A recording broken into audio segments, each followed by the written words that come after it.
제목이 수군거림입니다. 수군거림인데 우리 어린이 찬양대가 들어가면서 수군수군거리는데 너무나 귀엽고 좋습니다. 가수 이준호의 아내가 몇 년 전에 그 MBC 세상을 바꾸는 퀴즈에 출연했는데요. 출연해서 남편의 지저분한 모습을 보고 수군거리는 게 속상하다며 눈물 흘렸는데요. 안타까움을 자아낸 그런 일이 있었습니다. 남편이 자신의 머리 스타일을 유지하기 위해서 머리를 잘 감지 않는데 그래서 불만이고, 혹시 장이라도 보러 가면 옆에 사람들이 있는데 그 냄새 난다고 불평한다는 것입니다. 그러면서 박미리 씨가 눈물을 쏟아냈던 것입니다. 여러분은 어떻습니까? 이준호의 아내 박미리 씨처럼 여러분께서도 남편 혹은 아내 그리고 자녀들의 나쁜 생활 습관 때문에 타인의 수군거림을 들어야만 했던 일은 없었습니까? 그럴 때에 쥐구멍이라도 있으면 들어가고 싶지 않겠습니까? 참으로 그 사람들이 수군대는 소리는 너무나 듣기 힘든 소리임에 틀림없습니다. 하지만 수군거림에 흔들리지 않고 자신의 일에 집중하여 좋은 결과로서 사람들의 그 수군거림을 일순간에 불식시키고 잠재우는 일도 있습니다. 한국이 낳은 세계적인 마라토너 이봉주가 그랬습니다. 1998년 로테르담 그 마라톤 대회를 앞둔 때였습니다. 이봉주를 지켜보던 감독은 이봉주의 상태가 좋지 않다며 시합에 나가는 것을 극구 말렸습니다.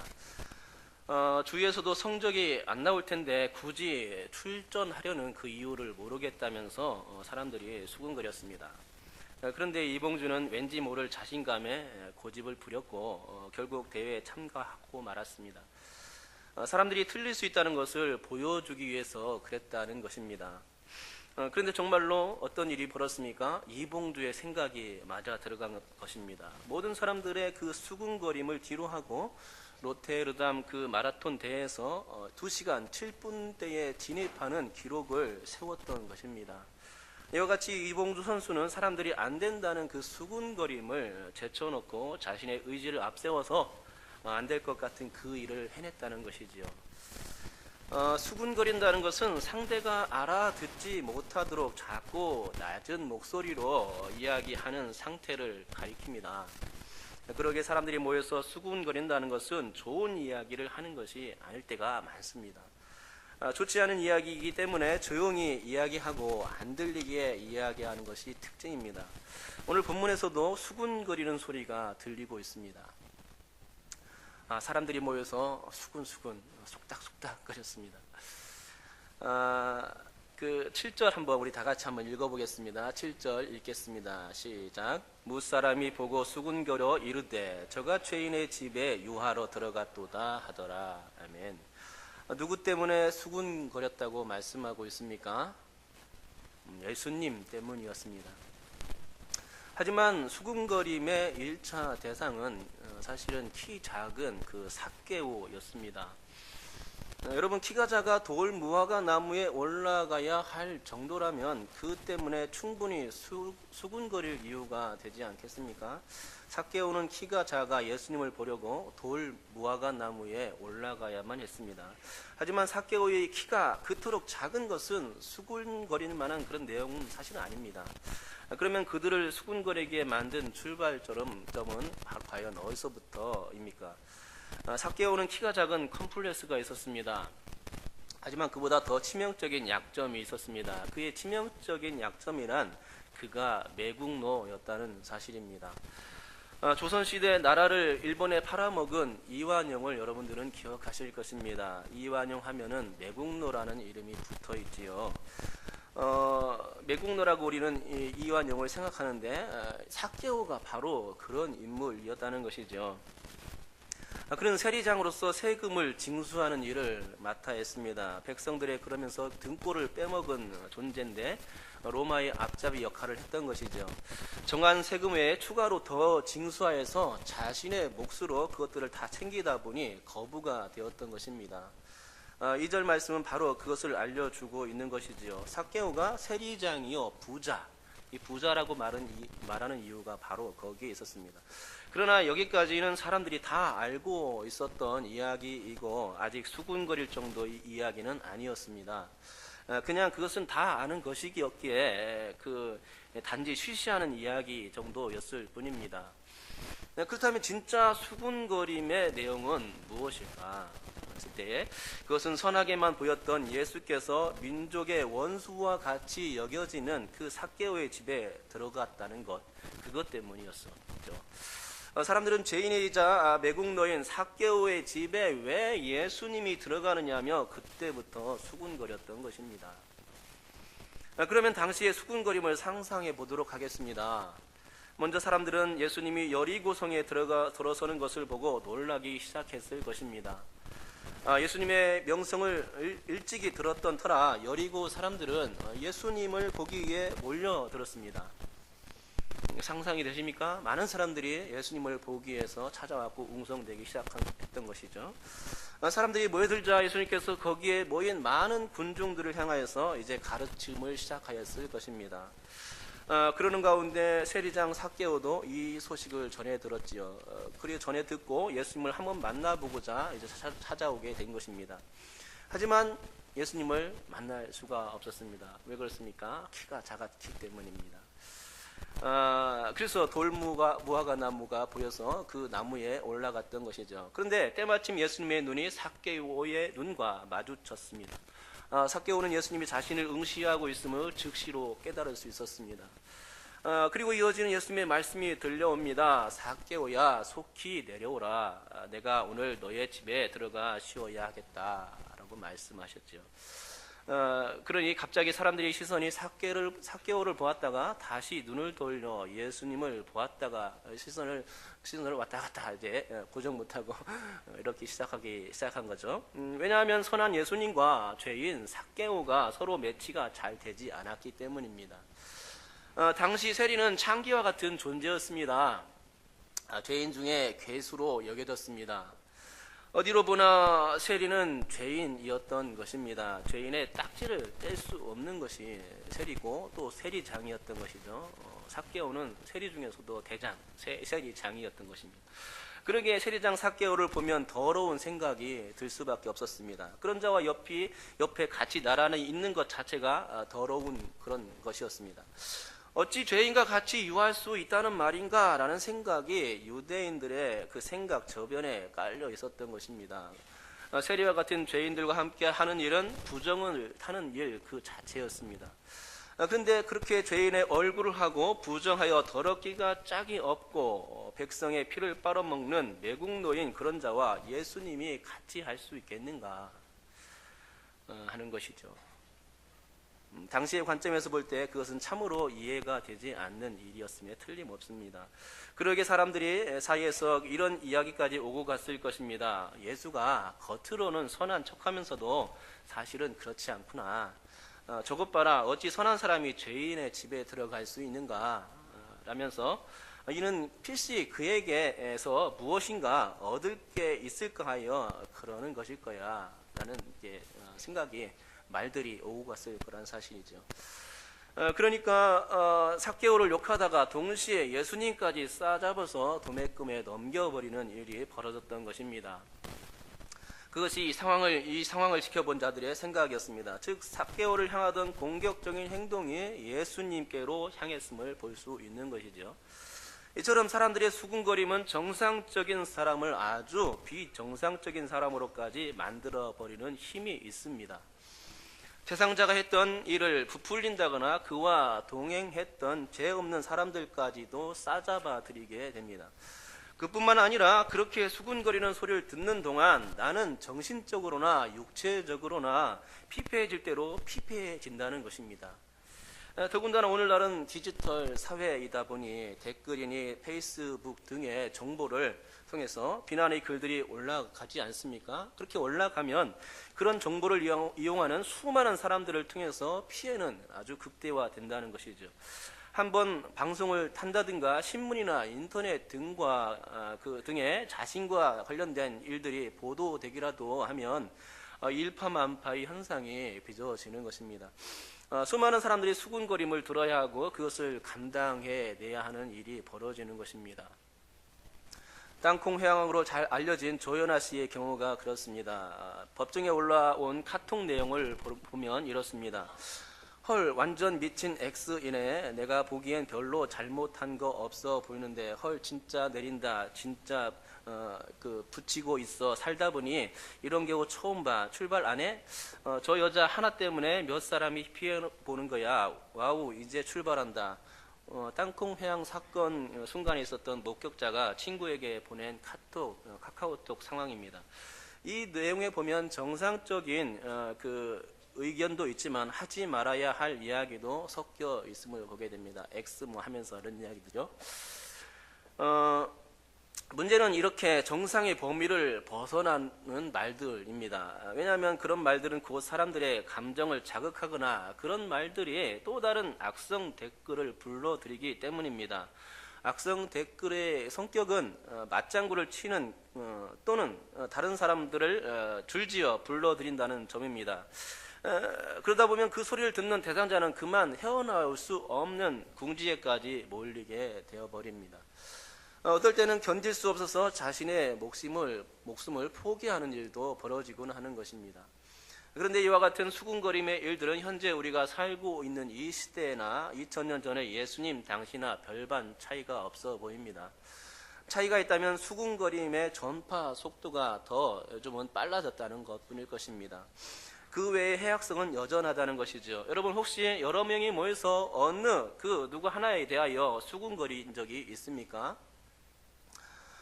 우리는 그 수군거림을 할 때 누군가를 대상을 얘기를 할 때에 먼저 생각해야 될 것이 분명히 있다고 생각합니다. 내가 이런 말을 할 때 그 사람에게 피해가 가지 않을까 이런 생각들을 하고 수군거릴 수 있어야 되겠지요. 누군가를 대상으로 하여 수군수군하는 소리는 곧 그 사람을 왕따로 만들어 버리는 일이 되어 버리는 것입니다. 그를 그룹이나 공동체에서 소외시키는 것입니다. 케이블 방송의 인기 드라마로 명성을 날렸던 미생이라는 드라마가 있는데 그 드라마의 내용도 그런 이야기가 나옵니다. 미생 드라마는 직장인이라면 누구나 공감할 만한 그런 이야기입니다. 소외의 내용은 정규직 사원들에게 차별당하는 계약직 사원들의 이야기입니다. 드라마에서 주인공인 장그래는 계약직 직원인데 차별당하는 그 장그래를 보면서 시청자는 즐겁다기보다는 안쓰러웠거나 측은하게 보더라는 것이죠. 여러분, 한 취업 포털 사이트의 조사에 따르면 국내 직장인들의 45%가 회사에서 왕따 당하고 있다고 대답했다는 것입니다. 이는 정규직과 계약직 사이에서 오는 미묘한 갈등에서 발생하는 일들입니다. 그러나 우리는 비단 직장에서만 그런 일이 있을 것이라 생각하지는 않을 것입니다. 학교에서도 왕따 문제는 아주 심각합니다. 어제 오늘의 이야기가 아니죠. 심지어 교회에서까지 왕따의 문제가 있습니다. 어느 한 사람이 이상한 사람으로 지목되면 그 사람과는 친해지기가 어려운 것이 또 공동체의 모습이죠. 교회에서도 그런 모습이 버젓이 살아있다는 것입니다. 그래서 힘들어하고 교회를 나오지 못하는 사람들도 있는 것이죠. 여러분, 이것이 수군거림의 원리입니다. 수군거림은 어떤 공동의 의견을 만들어 버리기에 공동체 의식이 생겨나면 한 사람이 매장되는 것은 일도 아닌 것이 되어버리는 것입니다. 직장에서는 그런 일이 있게 되면 오래 버티기가 어렵습니다. 이직을 해야만 합니다. 학교에서도 그런 일이 있게 되면 전학을 가거나 홈스쿨링으로 전환해야 합니다. 그러면 교회에서는 어떻게 해야 할까요? 다른 교회를 찾아가면 되겠습니까? 물론 그럴 수도 있겠지요. 그렇지만 대부분은 교회를 다니지 않게 됩니다. 왜냐하면 그들이 교회를 통해서 성도들 통해서 상처를 입었기 때문입니다. 더 이상 교회에서는 상처를 받기가 싫어서 안 나갑니다. 그래서 생긴 신조어가 있습니다. 가난한 성도가 그것입니다.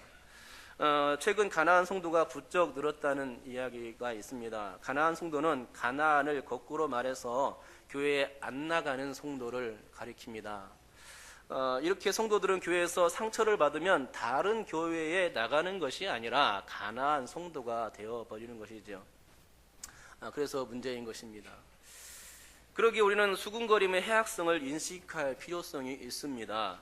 그리고 그 해악성을 인식할 뿐만 아니라 파급성까지도 알아야 하며 동시에 언어 사용에 민감할 수 있어야 한다는 것이지요.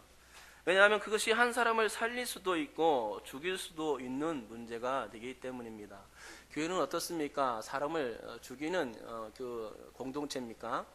아니죠. 교회는 한 사람을 살리는 공동체입니다. 한 사람의 생명을 귀하게 소중하게 여기는 것이 교회라는 것입니다.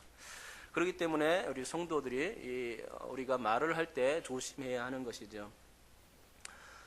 그런 소외된 사람들에게 다가가는 것은 교회와 성도들이 해야 되는 일인 것입니다. 그런데 오늘 본문을 보십시오. 본문에서는 삭개오가 수군거림을 당해서 부끄러워하기보다는 오히려 뻔뻔스러움의 극치를 보인다는 것입니다. 해설자의 구체적인 해설이 보이지는 않지만 정황상 그렇다는 것입니다. 예수께서 내가 오늘 너의 집에 유하여야 하겠다 하니까 삭개오의 행동은 곧바로 예수님을 자신의 집으로 모시는 일이었습니다. 삭개오가 본문에서 한마디라도 말하며 어찌 저 같은 죄인의 집에 오십니까? 부끄럽사오니 제게 말씀만 해주세요 라고 언급하지 않는다는 것이지요. 그 대신 정황상 삭개오는 얼씨구나 좋구나 예수님을 우리 집에 모신다니 하면서 오히려 신나서 자신의 집에 춤을 추어가면서 모셔가는 모습이 역력하게 보입니다. 그것은 삭개오가 자신의 집에서 예수님께 한 말을 통해서 유추가 됩니다. 곧 예수님께서 자신의 집에 오니까 너무 신나서 이제 자신이 잘못한 것이 있다면 용서받겠다는 심정으로 8절과 같은 말씀을 했다는 것이죠. 내용인즉슨 자신의 소유의 절반이라 할지라도 착취한 것이 있다면 그것을 가난한 자들에게 갚겠다는 내용이었습니다. 신나서 하는 내용입니다. 여러분, 어찌 보면 삭개오 이런 행동은 반전 드라마와 같은 것입니다. 삭개오의 이런 행동은 무사람들의 그 수군거림이 잘못된 것임을 알리는 행동이었다는 것이죠. 삭개오는 자신을 비난하는 사람들에게 이제 더 이상 자신은 죄인이 아님을 알리고 있습니다. 이제 나는 예수님 앞에서 그 모든 죄를 툴툴 털고 일어서겠다는 의지의 표현으로 그런 말을 한 것이죠. 그러니 더 이상 나를 향하여 그 이상한 수군대는 소리를 그치라는 그런 것이었습니다. 그리고 정말로 주님은 그런 삭개오의 말을 듣고서는 그를 용서해 주셨지요. 죄인 세리에게 빌붙어서 뭔가 얻어먹으려고 그의 집에 들어갔다는 허위적이고 자극적인 그 거짓 수군거림에 우리 주님이 놀아나지 않게 된 것을 오늘 본문은 보여줍니다. 주님은 삭개오라는 그 죄인을 구원하시기 위해서 들어간 것이죠. 그와 밀담을 나누거나 아니면 어떤 뒷거래를 하기 위해서 그의 집에 들어간 것이 아닙니다. 그렇다면 예수님은 수군거림의 대상이 되었을 것입니다. 비난이 대상이 되어야 될 것이었지만 사실은 그렇지 않았습니다. 예수님은 뒤가 깨끗한 분이십니다. 죄인이 아니시죠. 죄인을 오히려 구원해 주시기 위해서 삭개오의 집에 들어갔음을 우리는 알 수 있어야 되겠습니다. 여러분, 반전 드라마는 재미있지 않습니까? 어떤 때는 반전 드라마를 보면서 아주 통쾌해집니다. 우리가 성경을 읽다 보면 그렇게 반전 드라마 같은 내용이 많이 나타납니다. 성경을 읽는 재미가 바로 그런 데서 나타나는 것이죠.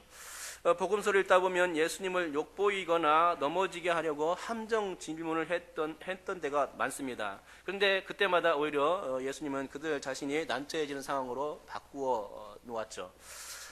예를 들어 제사장들과 서기관들 그리고 장로들이 우리 주님께 찾아와서 요한의 세례가 하늘로부터냐 사람으로부터냐라고 질문했을 때에 예수님은 포도원 비유를 들어서 그들을 무력화시켰습니다. 또한 우리가 가이사에게 세를 바치는 것이 옳습니까? 라는 질문을 던졌을 때도 마찬가지였습니다. 우리 주님은 데나리온의 형상을 가리키며 가이사의 것은 가이사에게 하나님의 것은 하나님께 바치라 하며 위기를 반전시켰습니다. 그런데 예수님과 관련하여 일어났던 이런 일들은 아주 비일비재했던 일들이었습니다. 예수님은 당시 유대 사회에 있어 기득권층을 형성하고 있던 유대의 그 모든 지도자들로부터 어려움을 겪어야만 했었는데 그들이 그렇게 할 수밖에 없었던 이유는 이해 득실 때문이었습니다. 우리가 예수님의 성전 청결 사건을 알고 있듯이 성결 청결은 사실 좋은 것이었지만 거기에서 나오는 이득은 제사장들의 몫이었기에 그것이 그들이 생각할 때에 예수님은 없어져야 할 대상으로밖에는 여겨지지 않았던 것이죠. 그래서 예수님을 공격했던 것입니다. 그러나 예수님은 그때마다 빠져나갈 수 있었고 그들에게 노란하지 않았습니다. 여러분, 그러나 우리는 예수님을 없어져야 할 대상으로 생각해 본 적이 없습니다. 예수님을 불필요한 존재라고도 여겨본 적이 없습니다. 본문처럼 예수님이 죄인의 집에 들어가는 것이 잘못된 것이라고 여기거나 그런 일이 수군거림을 당할 일이라고도 여기지 않습니다. 왜냐하면 죄인들을 구속하실 사명을 품고 이 땅에 오신 우리 주님께서는 사람들을 치료할 목적이 있었음을 우리가 알고 있기 때문입니다. 죄인인 우리를 주님께서 가까이 하지 않으셨다면 우리는 그냥 죄인인 그 상태로 머물러 있어야만 했지 않겠습니까? 하지만 우리 주님은 그렇게 하지 않으셨습니다. 죄인은 우리에게 찾아오셨고 우리를 용서하시고 구원하여 주신 것입니다.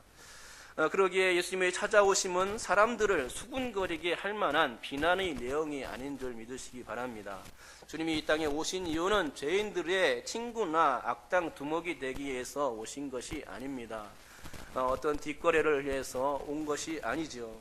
만약 그랬다면 수군거릴 충분한 이유였을 것입니다. 비난받을 만한 분이 됐겠죠. 하지만 예수님은 그렇지를 않습니다. 구원이 목적이었습니다. 여러분과 저를 구원하시기 위해서 이 땅에 오신 것이죠. 마찬가지로 죄인인 삭개오를 사랑하여서 예수님께서 그를 구원하실 목적으로 그의 집에 유하로 들어가셨던 것입니다. 우리는 그것을 예수께서 그의 집에 들어가 하신 최후의 말씀을 통해서 알 수 있습니다. 무슨 말씀입니까? 오늘 구원이 이 집에 이르렀으니 이 사람도 아브라함의 자손이미로다. 아멘. 여러분, 사탄은 사람들을 수군거리게 만듭니다. 사탄이 사람들에게 수군거리게 하고서는 예수님을 대적하게 만드는 것입니다. 사탄의 주 업무가 있다면 그것은 예수님을 어떻게든 넘어뜨려 구원의 일을 막으려 하는 그런 것이죠. 오늘 본문 7절이 그것을 입증해 주지 않습니까? 사탄은 어떻게든 투집을 잡아서 예수를 넘어뜨리려 하는 것입니다. 그래서 복음서를 읽다 보면 예수님을 대상으로 하여 수군거렸다는 내용을 자주 볼 수가 있습니다. 그리고 그 수군거림의 때마다 그 사탄은 주님의 원래 목적인 구속사역을 방해하려고 수군거림이란 방편으로 사람들을 꿰었음을 보게 되는 것입니다. 그것이 수군거림의 이유였습니다. 사탄이 사람들을 통하여 역사하는 것이죠. 예수님을 넘어뜨리려는 수많은 적대자들의 공모가 그것이고 사전협의가 그것이었습니다. 그런 공모와 그런 사전협의를 통해서 예수님을 궁지에 몰아넣으려고 사탄이 사람들을 통하여 악한 질문을 쏟아내게 만든 것입니다. 그러나 어디 예수님의 구속사역이 사탄의 역사로 막히겠습니까? 하나님의 구속의 일이 몇 마디의 질문이나 수군거림 정도로 무너지겠습니까? 그렇지를 않습니다. 사탄이 역사로 방해되기는커녕 오히려 그것이 도움이 되었습니다. 여러분, 저는 그런 의미에서 오늘 말씀 7절이 얼마나 은혜가 되는 말씀인지 모르겠습니다. 우리 다 같이 한 번 더 이 은혜의 말씀을 읽어보도록 하겠습니다. 7절 말씀입니다. 다 같이 읽겠습니다. 시작. 무사람이 보고 수군거려 이르되 저가 죄인의 집에 유하러 들어갔도다 하더라. 아멘. 저가 죄인의 집에 유하러 들어갔도다. 아멘. 여기서 저는 누구를 가리킵니까? 예수님입니다. 예수님이 죄인의 집에 들어갔다는 것입니다. 왜 그렇습니까? 구원을 위해서, 구속을 위해서 들어가신 것이죠.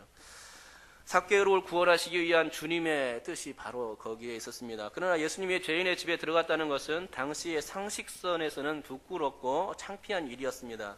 그것은 그가 죄인의 집에 들어감으로 인하여 그도 죄인 취급받는 일이었기 때문입니다. 그러나 여러분, 우리는 저가 죄인의 집에 유하러 들어갔다는 이 말씀은 구속의 과정에서 반드시 거쳐야 할 일이었음을 알아야 한다고 생각합니다. 예수 그리스도께서 죄인 취급당해야만 사람들의 모든 죄가 그리스도께 전가되기 때문입니다. 또한 그로 인해 사람들이 예수님의 의를 전가받을 수 있는 일이 되기 때문이기도 합니다. 그러기에 저는 예수님이 오히려 사람들이 수군거리던 그 수군거림을 통해서 사람들의 구속주로서 더욱 영광 받으신 것이라 믿습니다. 왜냐하면 사람들이 수군거리면 수군거릴수록 주님의 구속의 과정은 더욱더 부각되는 것이기 때문이죠. 요한복음 6장에 보면 사람들이 예수를 향하여 수군거리는 내용이 나옵니다. 예수님이 자신을 하늘에서 내려온 떡이라고 말씀하시니까 유대인들이 예수님에 대하여 수군거리기 시작했습니다. 그들이 예수가 하늘에서 내려왔다고 하니까 이해가 되지 않았던 것입니다. 그때 예수님께서 그들을 바로잡아 주셨습니다. 너희가 서로 수군거리지 말라, 이렇게 말씀하시면서 내가 곧 생명의 떡이니라 라고 말씀해 주셨던 것입니다. 그렇습니다. 참으로 예수님에 대하여 수군거릴 이유는 아무것도 없습니다. 예수님의 구속사역에 대해서 그들이 왈가왈부할 이유는 더 이상 없는 것입니다. 그리고 그것은 지금도 마찬가지입니다. 예수님이 하늘에서 내려오셨다는 사실은 요지부동한 사실입니다. 예수님이 사람들의 생명이 떡이 되신 것은 변함없는 진리입니다. 이 변함없는 진리를 수군거림으로 변모시킬 수는 없는 일입니다. 인간들의 수군거림은 끊임없이 예수님의 구원사역과 그 은혜를 의심케 만들지만 그렇더라도 결론은 하나뿐입니다. 예수님 밖에는 다른 구원의 길이 없다는 것이죠. 그것은 변함없는 불변의 법칙입니다. 여러분, 가룟 유다는 예수를 파는 자들과 수군거렸습니다. 곧 자신이 입맞추는 자가 예수이니 그를 잡으라는 군호를 짠 것입니다. 또한 예수께서 대제사장에게 사로잡혀 갔을 때에는 비록 증언이 서로 일치하지는 않았지만 예수님을 치려고 몇 사람이 그 입을 놀려 고발하였음을 볼 수 있습니다. 새벽녘에 예수께서 빌라도에게 넘겨졌을 때에도 그것은 마찬가지였습니다. 사람들이 수군거리면 음은 그쳐지질 않았습니다. 많은 이들이 예수님을 고발하였습니다. 수많은 유대인 군중들이 바라바는 놓아주고 예수는 십자가에 못 박으라고 그들의 거친 입을 놀려댔습니다. 그 목소리가 얼마나 거칠고 사나웠던지 총독 빌라도가 그만 밀란이 일어나는 줄 알고 겁먹기까지 했던 것입니다. 그러나 수군거림은 거기에서 그쳐지지 않았습니다. 예수님이 못 박힌 그 십자가 아래에서까지도 여전히 그 수군거림은 계속되었습니다. 곧 예수님을 조롱하고 침뱉으며 놀리는 일이 계속해서 나타났던 것이죠. 수많은 수군거림, 끊임없는 입술의 공격이 예수님을 십자가의 궁지로 죽음으로 몰아갔음을 보게 됩니다. 그러나 그런 수군거림이 있었기에 오히려 예수님의 메시아 사역은 탄력을 얻었다는 것입니다. 그것은 출애굽 당시에 예수님께서 애굽왕 바로를 쓰신 것과 다름없는 일이었습니다. 또한 그것은 유대인들이 바벨론에 멸망당한 뒤 70년 후에 포로 귀환할 때에 하나님이 고레스 칙령을 내린 바사왕 고레스를 사용하신 것과 같은 것이었습니다. 하나님은 당신의 택하신 백성들을 위해서라면 당신을 대적하는 자들이라도 사용하시어 그 구원의 사역을 완성하시는 것입니다. 사탄은 자신의 전략인 수군거림을 통해서 예수님과 예수님의 사역을 무력화시키고 매장시키려 했지만 철저하게 실패했음을 보게 되는 것입니다. 전능하신 하나님께서 결국은 승리하신 것이죠. 예수님께서 당신의 구속사역을 완성하신 것입니다. 수많은 당신의 사랑하는 백성들을 살리시려 사람들의 수군거림을 뒤로하고 오히려 역으로 그것들을 이용하신 것입니다. 사람들의 수군거림을 통해서 오히려 자신의 구속사역이 더 부각되게 하셨다는 것입니다. 여러분, 그렇습니다. 사탄은 2000년 전에 예수님을 무력화하려 했듯이 지금도 여전히 예수님께 사용했던 방식을 통해서 성도들에게 역사하고 있습니다. 그것은 수군거림의 방법을 통해서입니다. 사람들을 수군거리게 하여 서로 불신하게 만들고 그래서 결국 교회 안에서 불화가 생기게 하고 갈라지도록 하는 것입니다. 이것이 사탄이 하는 일이죠. 교회 안에서 분리가 생기고 불화가 생기고 갈라지게 만들며 분리되게 만들고 수많은 사람들에게 상처를 주며 교회를 기피하게 만듭니다. 요즘은 신천지가 그 일에 한 몫을 아주 단단히 하고 있습니다. 교회에 몰래 침투하여 들어와 성도인 척 가장하다가 어느 순간 자기를 드러내며 사람들에게 불신을 심어주고는 교회를 와해시켜 완전히 삼켜버리는 방법을 쓰고 있는 것이죠. 그렇기 때문에 여러분, 우리가 이를 사탄의 계략을 알고 있어야 되겠습니다. 그리고 우리가 어떻게 우리 입을 사용해야 될지를 생각해야 될 줄 믿습니다.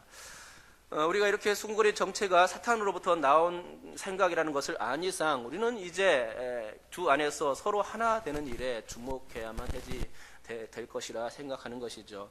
그리할 때 교회는 든든히 세워지는 줄 믿습니다. 사탄의 전략을 간파한 이상 우리는 더 하나가 되기를 위해 기도해야 하고, 오히려 그 사탄의 계획을 역으로 이용하여 승리를 얻게 해달라고 주님께 간절히 구해야 되는 줄 믿습니다. 또한 자신이 수군거림의 주동자가 되는 것이 아니라 참된 주님의 일꾼으로서, 교회의 일원으로서 하나 되는 일에 힘써야 되는 줄 믿습니다.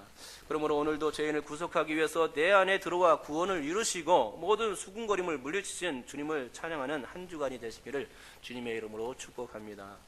기도하겠습니다. 하나님 아버지, 감사합니다.